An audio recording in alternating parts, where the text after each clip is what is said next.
Hi hello ನಮಸ್ಕಾರ ವೀಕ್ಷಕರೇ, welcome to Ashwini channel.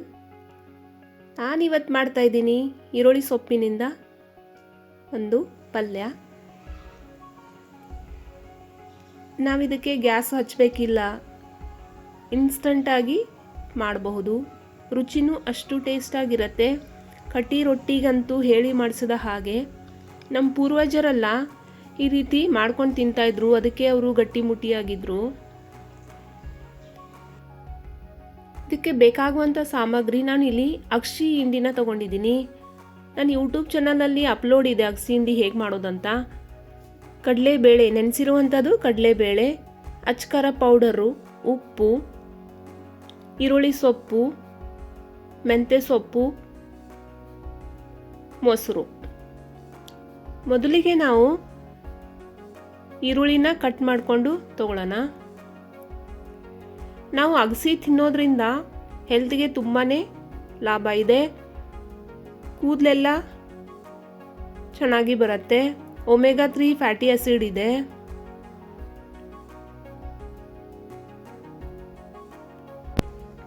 ನಾವು ಬೇಸಿಗೆ ಕಾಲದಲ್ಲಿ ಈರುಳ್ಳಿ ಸೊಪ್ಪನ್ನ ಜಾಸ್ತಿ ತಿನ್ನಬೇಕು, ಯಾಕಂದರೆ ನೀರಿನ ಅಂಶ ಜಾಸ್ತಿ ಇರುತ್ತೆ.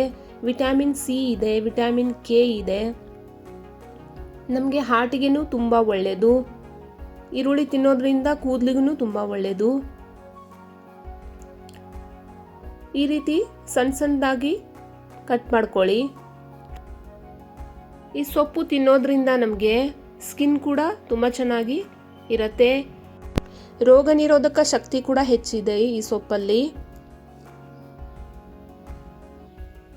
ಈ ರೀತಿ ಸೊಪ್ಪನ್ನು ಎಲ್ಲ ಕಟ್ ಮಾಡ್ಕೊಳ್ಳಿ. ಬೇಕಾದರೆ ನೀವು ಕೊತ್ತಂಬರಿ ಸೊಪ್ಪು ಸ್ವಲ್ಪ ಹಾಕೋಬಹುದು. ನಾನಿಲ್ಲಿ ಮೆಂತ್ಯ ಸೊಪ್ಪನ್ನ ಕಟ್ ಮಾಡ್ಕೊಂಡು ಹಾಕ್ತಾ ಇದ್ದೀನಿ. ನೀವು ಬೇಕಾದರೆ ಪಾಲಕ್ ಸೊಪ್ಪು ಕೂಡ ಹಾಕೋಬಹುದು ಕಟ್ ಮಾಡಿಕೊಂಡು. ಬೇಕಂದರೆ ನೀವು ಸೌತೆಕಾಯಿ ಹಾಕೋಬಹುದು, ಗಜ್ರಿ ಹಾಕೋಬಹುದು. ಬಟ್ ನಾರ್ತ್ ಕರ್ನಾಟಕದಲ್ಲಿ ಈ ರೀತಿ ಒಂದು ಪಲ್ಯ ಫೇಮಸ್ಸು. ನಾವು ಯಾವುದೇ ರೀತಿ ಪಲ್ಯ ಇರಲಿಲ್ಲ ಅಥವಾ ಬೇಸರ ಆಯಿತು ಮಾಡಲಿಕ್ಕೆ ಅಂತಂದರೆ ಈ ರೀತಿ ಮಾಡ್ಕೊಂಡು ತಿಂದರೆ ತುಂಬ ಟೇಸ್ಟಿಯಾಗಿ ಆಗುತ್ತೆ. ನಾವು ಕಡಲೆಬೇಳೆ ನೆನೆಸೋದಕ್ಕೆ ಮರ್ತ್ವಿ ಅಂದರೆ ಏನು ಮಾಡಬೇಕು ಅಂದರೆ, ಉಗುರು ಬಿಸಿ ನೀರಲ್ಲಿ ನಾವು ಕಡಲೆಬೇಳೆನ ಒಂದು 10ರಿಂದ 15 ನಿಮಿಷ ಹಾಕಿಬಿಟ್ರೆ ಕಡಲೆಬೇಳೆ ನೆಂದು ಹೋಗುತ್ತೆ.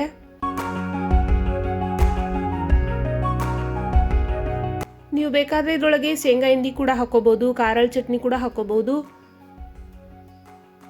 ಒಂದು ಪ್ಲೇಟ್ ತಗೊಳ್ಳಿ, ಅದರೊಳಗೆ ಕಟ್ ಮಾಡಿರುವಂಥ ಸೊಪ್ಪು ಎಲ್ಲ ಹಾಕೊಳ್ಳಿ.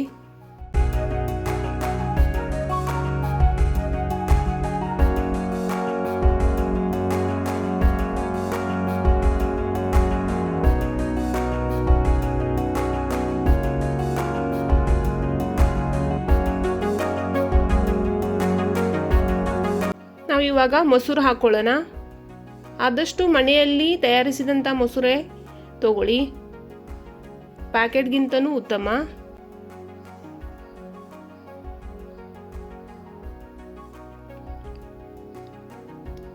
ನೀವು ಬೇಕಾದರೆ ಮಜ್ಜಿಗೆ ಕೂಡ ಹಾಕೋಬಹುದು. ನಾನು ಗಟ್ಟಿ ಮೊಸರು ಹಾಕ್ಬಿಟ್ಟು ಒಂದು ಸ್ವಲ್ಪ ನೀರು ಹಾಕೋತೀನಿ. ರುಚಿಗೆ ತಕ್ಕಷ್ಟು ಖಾರ ಉಪ್ಪು ಹಾಕೊಳ್ಳಿ. ನಾನು ಅಗಸಿ ಚಟ್ನಿಯಲ್ಲಿ ಖಾರ ಉಪ್ಪು ಇದೆ, ಅದಕ್ಕೋಸ್ಕರ ನಾನು ಕಡಿಮೆ ಹಾಕ್ತಾ ಇದ್ದೀನಿ. ಅಗಸಿ ಹಿಂಡಿಯಲ್ಲಿ ನಾನು ಬೆಲ್ಲ, ಹುಣಸೆ ಹಣ್ಣು, ಉಪ್ಪು, ಖಾರ ಹಾಕಿದ್ದೀನಿ.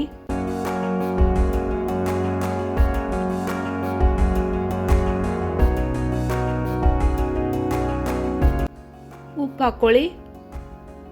ನೆನೆಸಿರುವಂತಹ ಕಡಲೆಬೇಳೆನ ಹಾಕ್ಕೊಳ್ಳಿ. ನೀವು ಬೇಳೆನ ಜಾಸ್ತಿ ಕಡಿಮೆ ಕೂಡ ಹಾಕೋಬಹುದು. ಬೇಕಂದರೆ ನೀವು ನೆನೆಸಿರುವಂತಹ ಶೇಂಗಾ ಕೂಡ ಹಾಕೋಬಹುದು. ಇದೆಲ್ಲ ಚೆನ್ನಾಗಿ ಮಿಕ್ಸ್ ಮಾಡ್ಕೊಳ್ಳಿ. ಆಮೇಲೆ ಸ್ವಲ್ಪ ಕೊತ್ತಂಬರಿ ಸೊಪ್ಪು ಕೂಡ ನೀವು ಹಾಕೋಬಹುದು. ಈ ಚಟ್ನಿ ನೀವು ಚಪಾತಿ ಜೊತೆ, ರೊಟ್ಟಿ ಜೊತೆ, ಇಲ್ಲಾಂದರೆ ಕಟ್ಟಿ ರೊಟ್ಟಿ ಜೊತೆ ಅಂತೂ ತುಂಬ ಟೇಸ್ಟಿಯಾಗಿರುತ್ತೆ. ಸಜ್ಜಿ ರೊಟ್ಟಿ ಜೊತೆ. ಇದು ಹಳೆ ಕಾಲದ ರೆಸಿಪಿ. ಯಾರಾದರೂ ಸಡನ್ನಾಗಿ ಗೆಸ್ಟು ಬಂದರು ಅಂದರೆ, ಸೊಪ್ಪು ಖಾಲಿ ಆಯಿತು ಏನಾದರೂ ಮಾಡಿದ್ದು ಅಂದರೆ ಈ ರೀತಿ ಮಾಡಿಕೊಟ್ಟು ಅಂದ್ರೂ ಟೇಸ್ಟು ಚೆನ್ನಾಗಿರುತ್ತೆ, ಹೆಲ್ತಿಗೂ ತುಂಬ ಒಳ್ಳೆಯದು.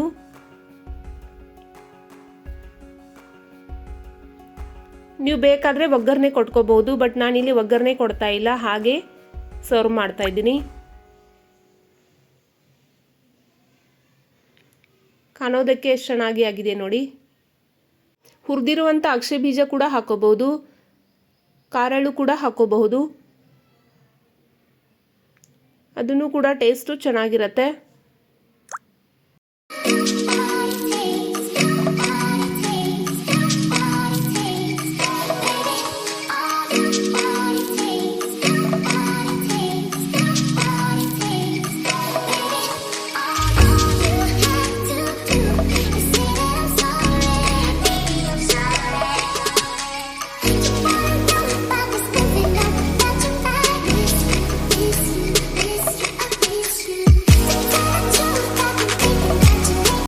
ನಾನಿಲ್ಲಿ ಈರುಳ್ಳಿ ಸೊಪ್ಪಿನಿಂದ ಸ್ವಲ್ಪ ಗಾರ್ನಿಷ್ ಮಾಡ್ತಾ ಇದ್ದೀನಿ. ಈರುಳ್ಳಿ ಸೊಪ್ಪನ್ನ ಕಟ್ ಮಾಡಿಬಿಟ್ಟು ನೀರಲ್ಲಿ ಹಾಕಿದ್ದೆ. ನೀರಲ್ಲಿ ಹಾಕಿದ ತಕ್ಷಣ ಏನಾಗುತ್ತೆ, ಈ ರೀತಿ ಎಲೆಗಳು ಚೆನ್ನಾಗಿ ಬಿಟ್ಕೊಳ್ಳುತ್ತೆ. ಕಟ್ ಮಾಡಿರುವಂಥ ಈರುಳ್ಳಿ ಕೂಡ ಹಾಕೊಳ್ಳಿ. ನನ್ನ ಯೂಟ್ಯೂಬ್ ಚಾನಲ್ನ ಸಬ್ಸ್ಕ್ರೈಬ್ ಮಾಡಿಲ್ಲ ಅಂದರೆ ಸಬ್ಸ್ಕ್ರೈಬ್ ಮಾಡ್ಕೊಳ್ಳಿ, ಬೆಲ್ ಬಟನ್ನ ಪ್ರೆಸ್ ಮಾಡ್ಕೊಳ್ಳಿ. ಇದೇ ರೀತಿ ಹೊಸ ಹೊಸ ವಿಡಿಯೋ ಎಲ್ಲ ನೀವು ವೀಕ್ಷಿಸಬಹುದು. ನನ್ನ ವಿಡಿಯೋ ಇಷ್ಟ ಆದಲ್ಲಿ ಲೈಕ್ ಮಾಡಿ, ಶೇರ್ ಮಾಡಿ.